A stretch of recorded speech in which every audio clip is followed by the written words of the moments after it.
Hi and welcome to Edwards Motorhomes. Today I've got a bit of a treat for you because we've got a 2022 Auto Trail F60 to do a handover for you. Really hope you find it informative. Okay, so what we're going to do is we're going to start on the outside of the van and we're going to work our way in. So the first thing I want to show you, the key, just here. If you press the little silver button at the top, your ignition key will pop out. Top button will unlock the cab doors. If you press it again, twice, it will also unlock your habitation door. Middle button will lock both. So we're going to unlock your cab doors again. If we want to get to our fuel, just in there, and for the AdBlue, just under here. Now, if you've never used AdBlue before, there isn't actually a gauge as such to show you how much you use, and there are varying degrees of what people are saying how long it will last. Some people are saying 1,000 miles, some people are saying 3. It's always advisable to take some AdBlue with you because the lights come on the dash if you're short, and then you need to be topping it up. Next we have this locker which runs underneath your bench seat. Now looking in here as well, you'll see you've got access to your leisure battery just there, and you've also got your toolkit.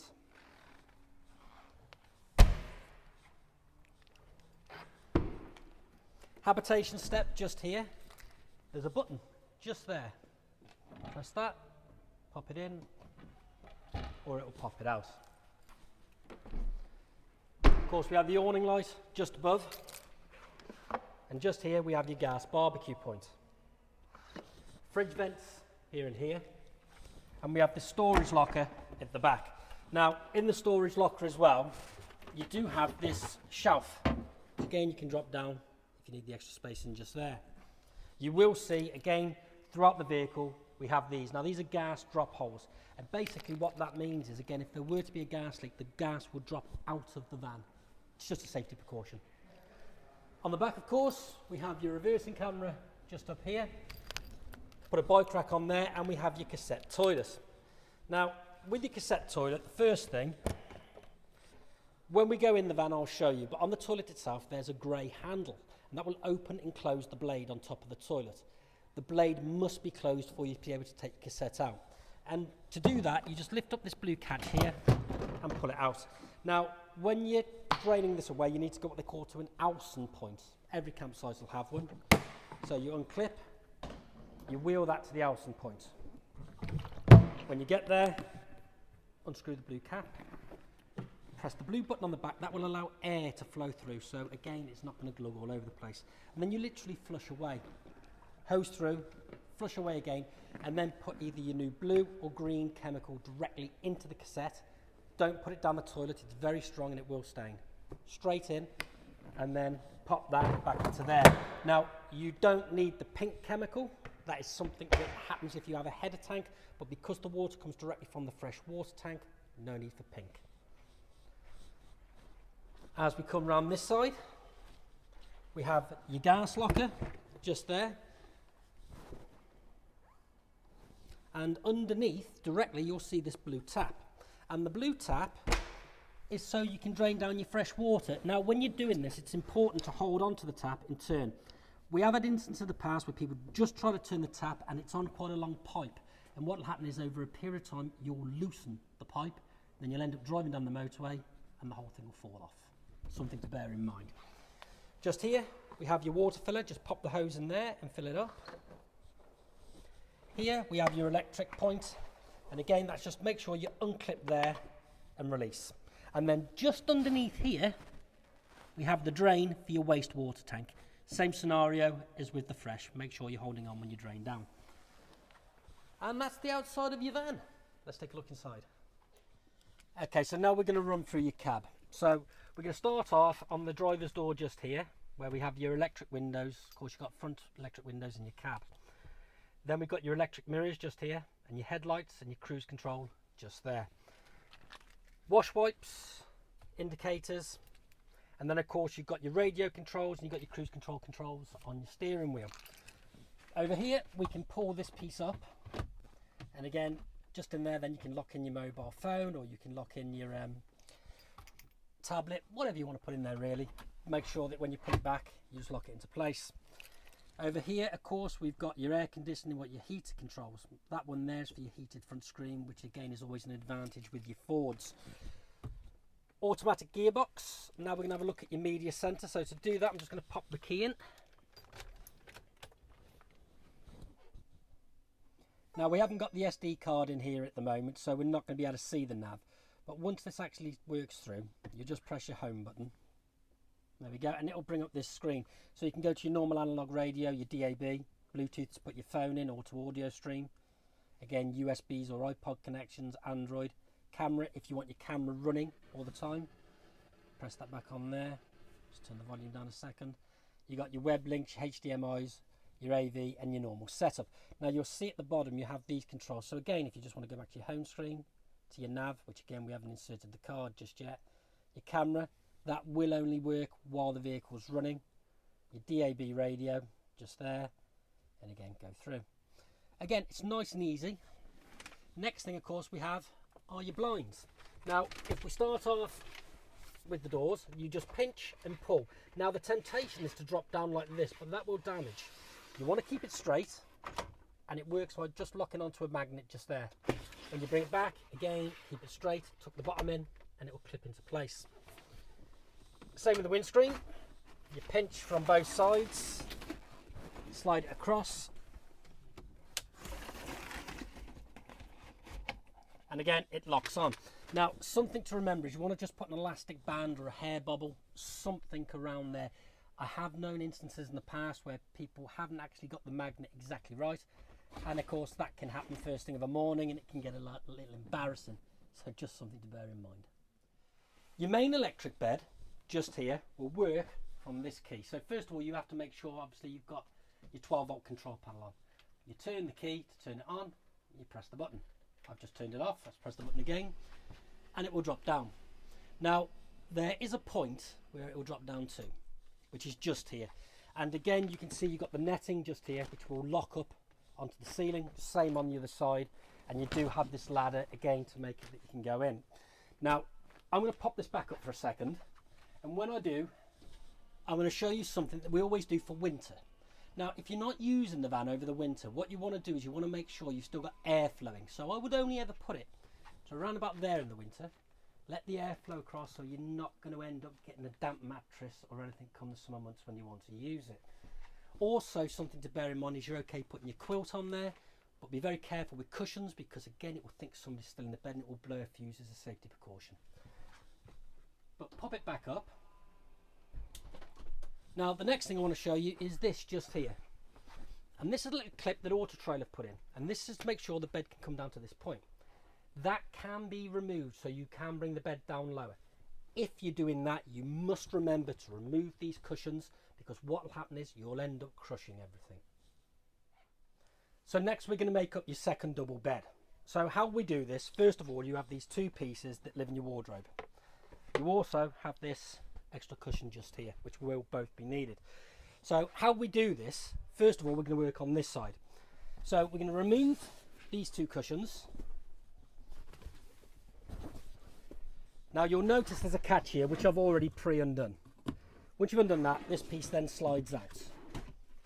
You then take this board and slide it along. This board also can be completely removed if you've got extra passengers and you're running with 4 people. You then take the smaller board, and that sits into there. Just going to move that along a bit further. That locks in. Then we take this board, which we fold to its full size, slide that underneath here, slide it back into place, slide that one over. This piece is now done, so we're going to work on this side. Now this is the same scenario. You'll notice there's some clips for the cushions to stop them falling off, and also at the bottom here you have clips which again will stop this from sliding out when you're travelling. But for these purposes it doesn't matter. We're now going to slide this across, and underneath there's a bar. So we just pull that bar down and lock it into place to stop everything from moving around. Then on this back wall we unclip this piece of wood and pull it out. Then that just literally slides and slots into here like so. That cushion then goes back there, that one back there. We then take these two cushions back, that one slides in there, this one into there. Then we're going to take this one off the backboard, and that will then slide into there. Now there is a small gap down the centre. We pull that out to meet, and then we take this cushion, which we fold in half, and that just slots into there, and there you have your second double bed. Before I make all the lounge back up, you probably saw while we were making the bed, but underneath here we have your Sergeant control panel. Now I'm going to move this board out of the way for this. So just here is your main Sergeant control panel. Now if you flip up there, come up, there we go, you've got your fuses. Here we have your trip switches. That black button will completely knock off all your 12 volt power.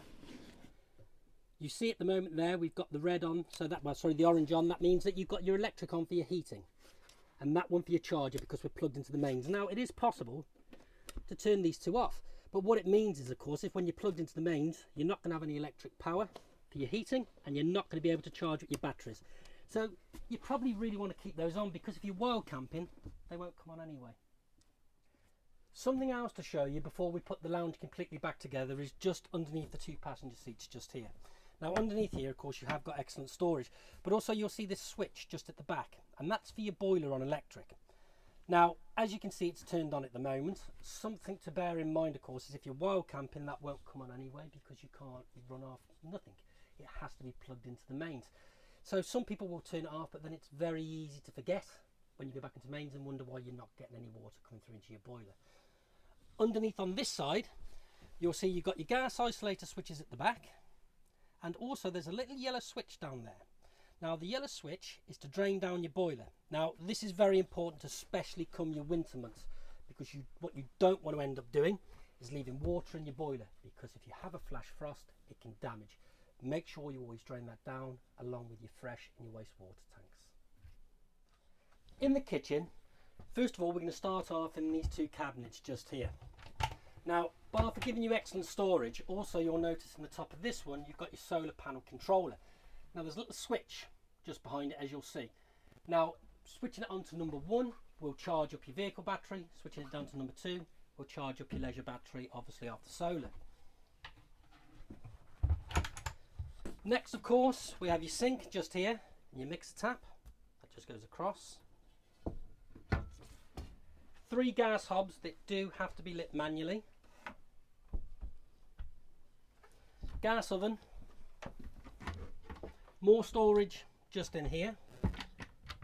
Underneath the oven, you have access to your water pump just there. And of course, good storage underneath here, and your cutlery. Over here, underneath your fridge freezer, we have more isolator switches for your gas just there. And then we have your 3-way fridge freezer.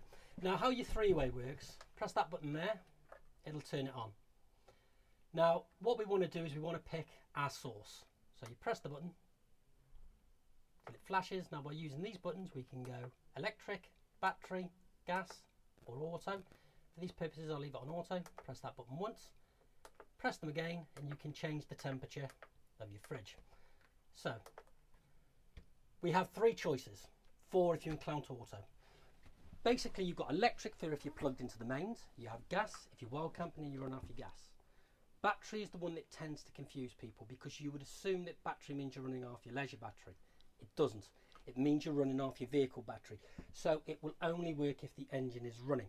Now, of course, you can put it on auto and you can circumnavigate all those things, but I would always keep an eye on auto, because it will do what it thinks is correct, which is not necessarily what you think is correct. So, for example, you could be plugged into the mains, but because gas is so much more efficient, it may decide it wants to run on the gas. You can override it by, again, just picking which source that you need. Opens up very easily just from there, and of course you have your freezer box at the top. And then, of course, just here we have the drawer for your standalone table. Now we come to your heating and your hot water. Now it has something which is called air touch, which is a really cool thing actually, because you don't actually have to turn it on with your hand. You just sort of swipe across and hey presto, you now have your heating and your hot water. Now, we're going to start off with your heating, which is this one here. Now, as you can see, you have your flame for your gas, you have your electric just there. So you pick what you want it on. Now, there are these 3 dots just above. If you keep your finger on, you'll get 1 dot, 2, or 3. 1 dot is 0.75 kilowatt, 2 dots are 1.5 kilowatt, and 3 are 3 kilowatt. Now, that will really depend on where you're plugged into the mains, because again, you can only run it off electric if you're plugged into the mains. Some sites may not have enough power to produce 3 kilowatt, others will. So again, just check that with your campsite.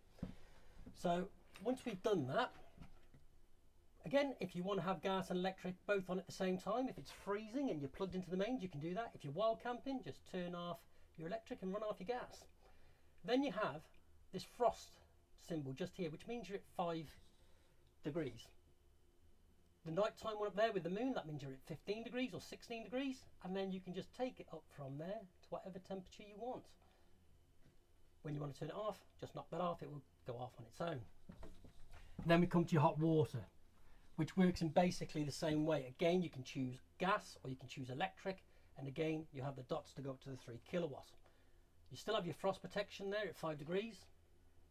You have your eco, which is 40 degrees, and you have your hot, which is 60 degrees. Something that is very important when you are trying to heat up hot water, I know this will probably sound obvious, but it will come over here when we do this in a second. You must fill up your boiler from your water pump first of all.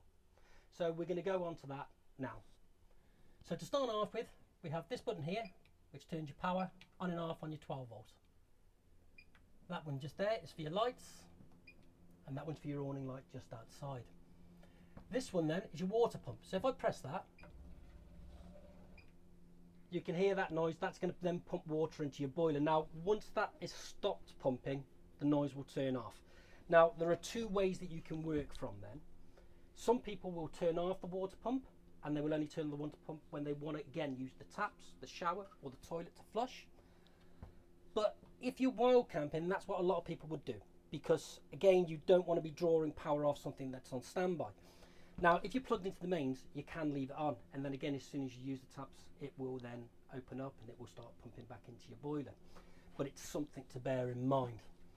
So like I say, once that's filled up, that's fine. Then you can start looking at using your hot water to heat the water in the boiler.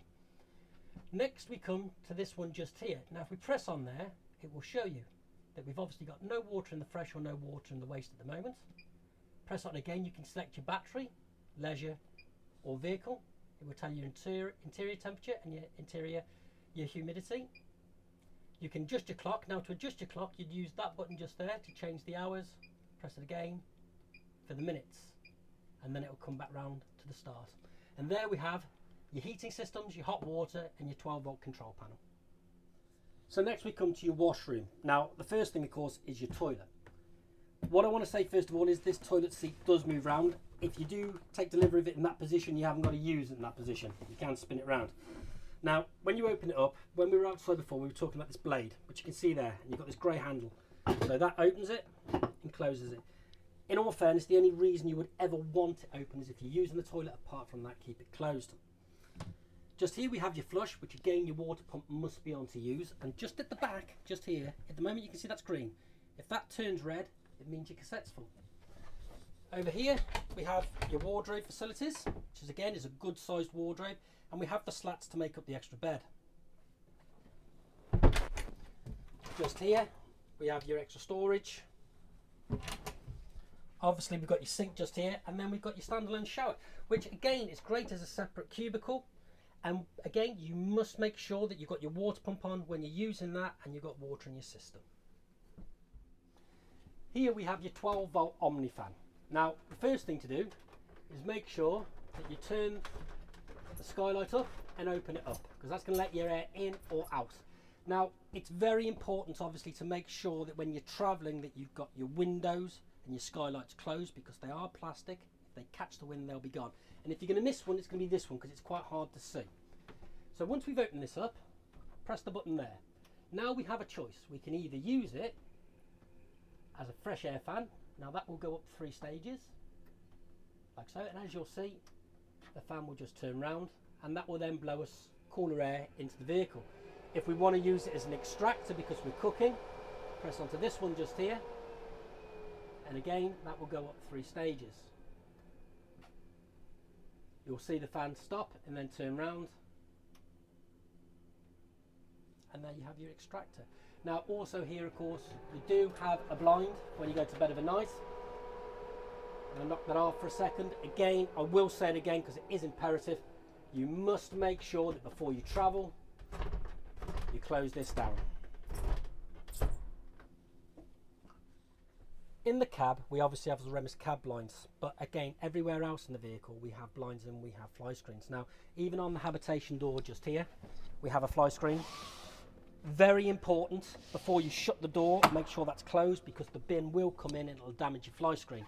Now, as I've already said, it's imperative that you make sure that your windows and also your skylights are closed when you're traveling. But when you do want to open these up, you literally open them up from there. You push out, a bit stiff when they're brand new, and then you just tighten either side and that will stay open. Pull down for your blind from the top, you have your skylight, so your fly screen, and again you can have that half open if you want a bit of privacy. But like I say, when you're traveling, make sure they're fully locked down, and that will save you an awful lot of money. Thank you for watching our video of this handover on this Auto Trail F60. Really hope you found it informative. If you have, we do have a back catalogue of other reviews and handovers on a lot of different models. We have a little button just over here. If you'd like to press that and subscribe, you'll get access to our complete back catalogue. Thank you for watching.